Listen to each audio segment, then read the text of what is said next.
Salutations, crustaceans. I'm Lobster, and today we are looking at a very strange bass from Japan from the mid-80s.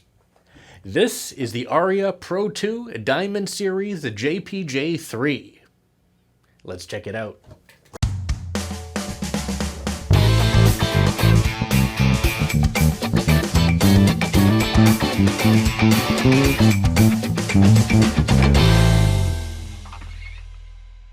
This is the Aria Pro 2 Diamond Series JPJ-3 from the mid-80s. Let's just take a moment to just soak it in, because this is quite the strange bass, not just in its looks, but also its controls. So this is a style that was, I guess, somewhat popular with Japanese manufacturers in the mid-80s, and ESP made a nearly identical version of this bass, though the controls were different and in my opinion superior. We'll talk about that shortly. But let's go over the construction of this bass. The body is made of, I don't know, alder maybe? I have no idea. The neck is a 21 fret maple, I guess, on rosewood. We have 34-inch scale. I believe it's a 38mm nut width. Yep, feels like it. Jazz style neck. I believe we have Goto hardware all around with the bridge and the tuners. And the pickups are in-house pickups. I have no idea what this is. This is a double P sort of pickup where we have two P pickups on each side and everything is wired in series. That is one big, meaty, massive pickup. And neighboring that pickup is a single coil jazz pickup right here for fun. Like, why not, right? The controls are kind of stupid. We have a volume control for the neck pickup. We have a volume control for the bridge pickup. We have a blend control for both pickups. And a tone. What's the deal with that? We don't have individual controls for the two pickups. Instead, we just have the volume, blend, and tone. And yes, the blend control just does the same thing as just turning down one of the volumes, so I don't know. Let's go ahead and turn this bass around. Around back, we see a small-ish control cavity, the back of the black body, not really much to see here, and a 4-screw neck attachment. This is a passive bass. There's no batteries, meaning no battery compartment. And on the neck plate, we see Made in Japan. This is a Japanese-made instrument, as opposed to the more modern Chinese-made Aria Pro 2s, like the Detroit, which has been reviewed by some other channels, like Rumblin' Man. The back of this neck is painted, and it's black. And we can go all the way up to see the tuners and the pointy headstock. This is a bass from the 80s, and it looks like one. Now, how much does the Aria Pro 2 Diamond Series JPJ-3 weigh? This particular example comes in at 8.4 pounds, about 8.5 pounds. Overall, a very lightweight instrument. And how much do these basses cost? To be honest, I really have no idea how much these go for. I'm guessing in the mid-500s or so, give or take, plus shipping from Japan. I don't think these are too common outside of Japan, so yeah, that's really pretty much all I have to say about that. Now, I know you're all wondering, what does this bass sound like? You all know what you need to do. Go ahead and hit that like button so my hand will turn back to normal.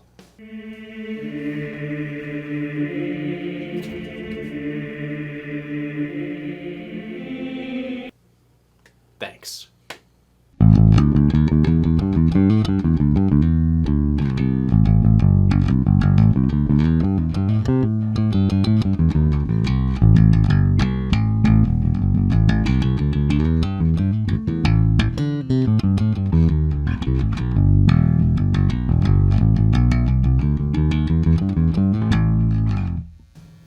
Wow, that is some powerful tone here. This has a lot of output. I'm not surprised with all these pickups, especially this thing wired in series. The jazz bass pickup here is a bit noisy, however it does add some snarl and some PJ-ness to this Mega P configuration. However, let's go ahead and just take the blend control over to the P pickup. It's a bit quieter, though it's a little bit noisy when I put my hand around it, but whatever. This is a weird bass.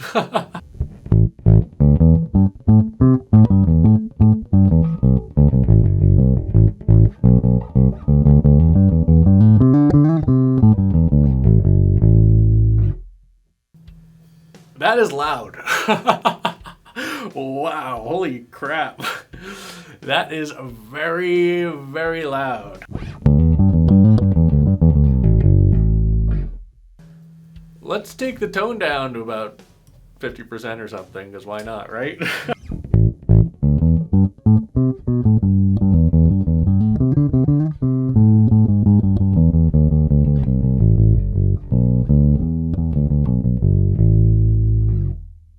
So much low end on this. So much low end. Let's go ahead and take the tone down all the way.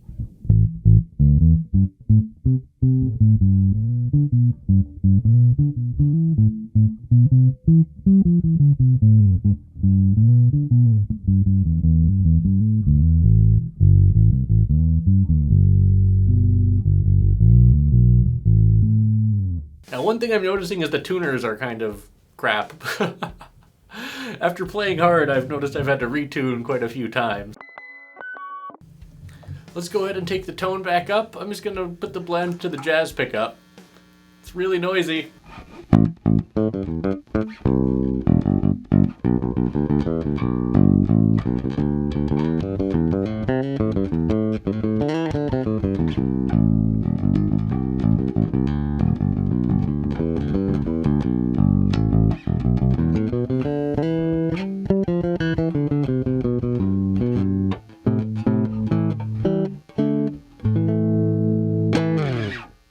Back to the P pickup. Overall, that jazz pickup definitely doesn't sound bad, though a bit of shielding or maybe having a noise canceling J would have been maybe a better option in regards to just the overall noise presence, because that's quite noisy. Outside of that though, I mean, this is just a weird 80s bass from Japan. This one's surprisingly in very, very, very good shape. I haven't seen one in such a shape, and I guess I mentioned it was black, but it's almost like a very, very dark green. It's a very strange color. But yeah, overall, a very cool bass. I'm going to go ahead and center the blend control, and let's play it with the pick a little bit.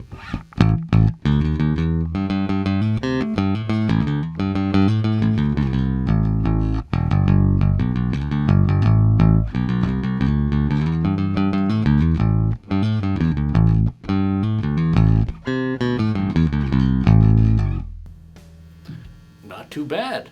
I'm going to pan over to the neck pickup now.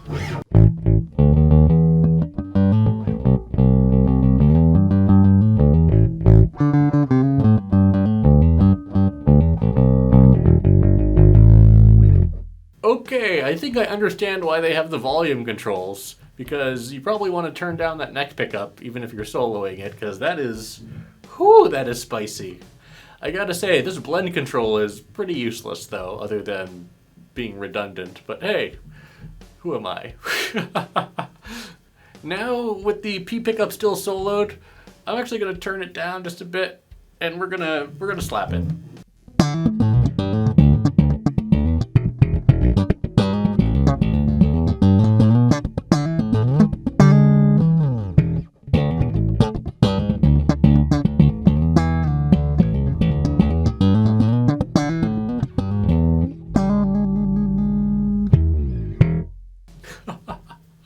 Oh yeah, I'd say that slaps pretty nicely with that P pickup.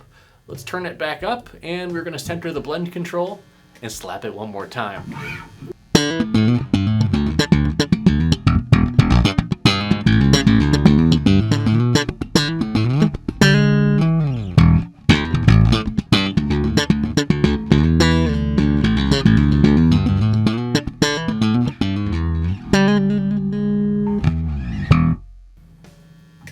And finally, I'll leave it centered.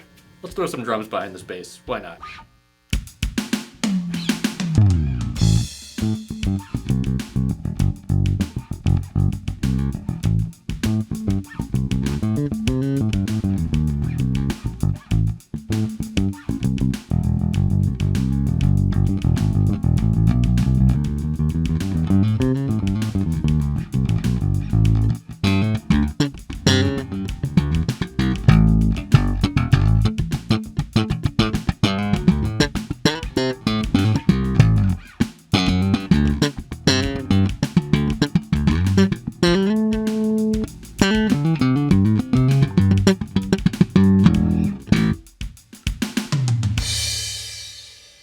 So here are my final thoughts on the Aria Pro 2 Diamond Series JPJ-3 from the 80s.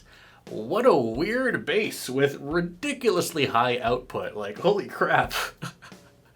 This is just like a little, 50-watt amp or whatever, a little practice amp. All my videos go through this, and generally speaking, like 99% of basses don't overload this by any means, but like this bass is just like a wall of tone and sound.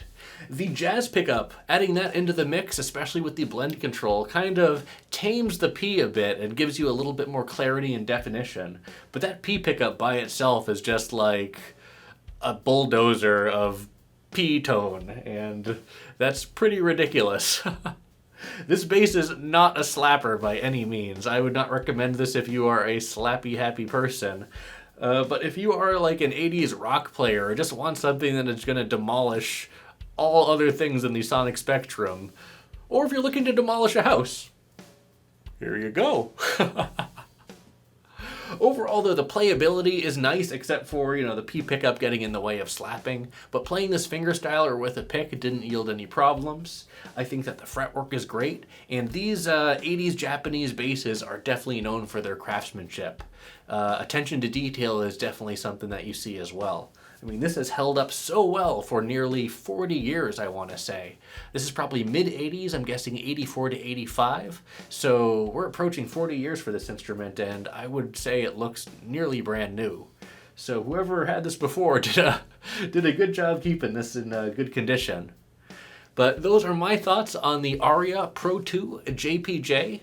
I did mention that ESP has a similar model that actually looks almost identical, but they have individual volume controls, one for each set of P pickups as well as the J pickup, giving you a bit more tonal variety. I wish we had that there, however, I'm not complaining at the opportunity to play one of these basses because this is quite wacky. Let me know what you all think about the Aria Pro 2 Diamond Series JPJ-3 down in the comments below. Well, that's it for this video. Thanks for watching, everyone. Be sure to like, subscribe, join our Discord channel, and leave a comment down below. Let me know what you think about the Aria Pro 2 Diamond Series JPJ-3 from the 80s. And as always, until we groove again.